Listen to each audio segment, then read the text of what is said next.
मुंबईतल्या वडाळामधील प्रति पंढरपूर वडाळाच्या विठ्ठल मंदिरात भाविकांची गर्दी पाहायला मिळते। पंढरपूरचा विठोबा हा अवघ्या महाराष्ट्राचे दैवत आहे। आषाढी एकादशीला इथे वारकऱ्यांचा मोठा मेळा भरतो। महाराष्ट्राच्या कानाकोपऱ्यातून ठिकठिकाणाहून लाखो भाविक विठ्ठल नामाचा गजर करीत आषाढी एकादशीला पायी चालत येतात। ज्या भक्तांना पंढरपूरला जाण्यास शक्य होत नाही ते भाविक मुंबईतील वडाळा इथल्या प्रति पंढरपूर समजल्या जाणाऱ्या विठ्ठलाच्या मंदिरात दर्शनासाठी जात असतात। या वडाळाच्या विठ्ठल मंदिरात भाविक मोठ्या संख्येने दर्शनासाठी येत असतात। त्या ठिकाणची ही दृश्य आपण पाहतोय। मुंबईच्या वडाळामधील प्रति पंढरपूर ज्या ठिकाणी आहे त्या ठिकाणी भाविकांची गर्दी आता पाहायला मिळते। या संदर्भात ताजे अपडेट देण्यासाठी आपल्या प्रतिनिधी स्नेहा जाधव आपल्या सोबत जोडले। स्नेहा, आपण पाहतोय की आज आषाढी एकादशीचा दिवस आहे, वारीचा दिवस आहे। मोठ्या संख्येने वारकऱ्यांचा उत्साह पाहायला मिळतोय। प्रति पंढरपूर समजल्या जाणाऱ्या विठ्ठलाच्या मंदिरात दर्शनासाठी आज भाविक मोठ्या संख्येने येत असतात। आजची एक वेगळीच सकाळ आपण अनुभवतोय। या वडाळाच्या विठ्ठल मंदिरात भाविक मोठ्या संख्येने दर्शनासाठी येत असतात। काय ताजे अपडेट, कशा प्रकारचा उत्साह आज भाविकांमध्ये पाहायला मिळतोय?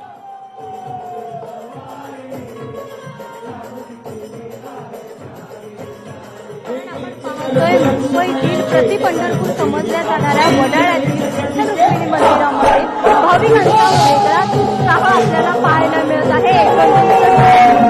जे आहे ते सुमारे 400 वर्ष जुनं हे मंदिर आहे आणि या मंदिरामध्ये जर पाहिलं तर आजच्या दिवशी फुलांची आरास पाहायला मिळत आहे। विठ्ठल रुक्मिणीला देखील सजवण्यात आलेला आहे आणि भाविकांमध्ये आजचा वेगळाच उत्साह दाखवून आलेला आहे। खरं तर विठ्ठलाच्या चरणी नतमस्तक होण्यासाठी भाविक सकाळपासूनच पहाटेपासूनच या ठिकाणी रांगा लावत असतात आणि उत्साह काही वेगळाच असतो। आपण जर मंदिरात पाहिलं तर भजन कीर्तनाचं आयोजन करण्यात येत असतं। प्रत्येक ते मंडळी लांबून येत असतात। त्यांच्या मनामध्ये हीच भावना असते की आपण विठ्ठलाच्या चरणी नतमस्तक होऊन त्यांच्या पुढे आपल्या मनातील भावना आहे त्या मांडणार आहोत आणि त्यासाठी प्रत्येक भाविक हा उत्सुक झालेला असतो। कितीही राग असेल तरी देखील भाविकाच्या चेहऱ्यावरती एक वेगळंच उत्साह उमटत असतं आणि उत्साह कदाचित पाहायला मिळत असतो। आता आपण या ट्रस्टच्या स्वयंसेवकांशी बातचीत करणार आहोत। कशा प्रकारे आजच्या दिवशी आयोजन केलेलं आहे? प्रचंड भाविक या ठिकाणी येत असतात। हा भाविकांचा लोंढा प्रति पंढरपूर येतो। ह्यासाठी यात्रेसाठी महासमिती महिनाभर काम करत असते। पोलिसांच्या अनेक मिटिंगी होतात। त्या पोलिसांच्या आणि महासमितीच्या या समित्यांच्यामुळे हा योग येतो। कुठे काळा डाग लागू नये, कुठे अनुचित प्रकार घडू नये यासाठी समिती आणि पोलीस डोळ्यात तेल घालून पाहतात। कारण इथे येतात हौशे नवशे गौशे। हौशे म्हणजे जीवाची हौस करायची, नवशे म्हणजे त्याला नवस करायचा आणि गौशे म्हणजे तिथे काय पडले ते बघायला। असं यात्रेचं स्वरूप असतो। देवासाठी कोणी या वर्षांची परंपरा या मंदिराला आहे आणि त्यामुळे आता देखील आजच्या दिवशी बरेच भाविक या ठिकाणी येत असतात। ज्यांना पंढरपूरला जाता येत नाही असे भाविक वारकरी या इथे येतात। या विठ्ठल पंढरपूर प्रति पंढरपूरमध्ये जवळजवळ 1.5 लाख लोक इथे येतात दिवसाला। 1.5 लाख असं म्हणजे या विठ्ठलाची ख्याती आहे। प्रति पंढरपूर ह्या वडाळ्याला बोललं जातं। हे गिरणी कामगार श्रमिकाने नाव दिले। तेव्हा जाता येत नव्हतं पंढरपूरला। मग रात्री 12 वाजता जे कामगार सुटायचे हजारो लाखो यायचे आणि दिंड्या घेऊन यायचे गिरणी कामगार आणि त्यांनी विचारलं कुठे जातो? प्रति पंढरपूर वडाळ्याला जातो। त्यांनी हे नाव प्रति पंढरपूर दिले, सरकारने नाही।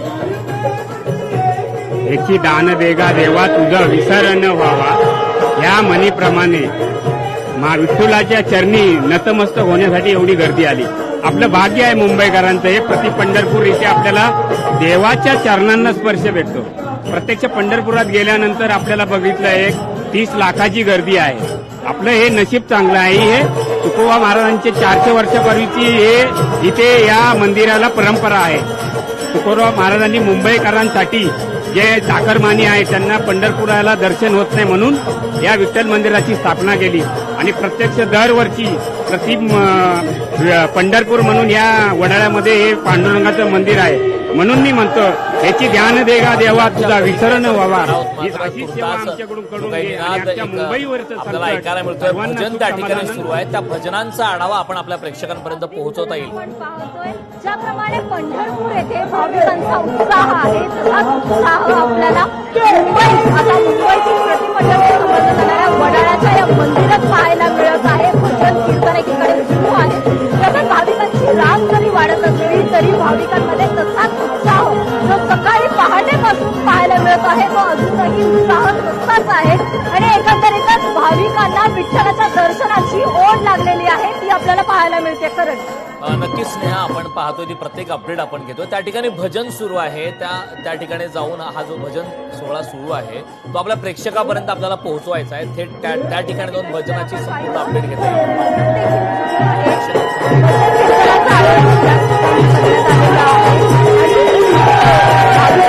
वातावरण राहावं यासाठीचं हे भजन आणि कीर्तन दरवर्षी या ठिकाणी आयोजित केलेलं असतं. विविध मंडळ या ठिकाणी येऊन भजन कीर्तन गात असतात.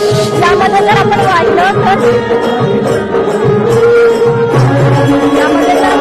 तर लहान मुलगा देखील या भजनामध्ये आपल्याला पाहायला मिळत आहे. तो देखील हे भजन गात असताना आपल्याला पाहायला मिळत आहे. म्हणजे लहानापासून ते अगदी वयोवृद्धांपर्यंत हा आपल्याला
लोकशाही मराठी ऐका, पहा, जागरूक रहा.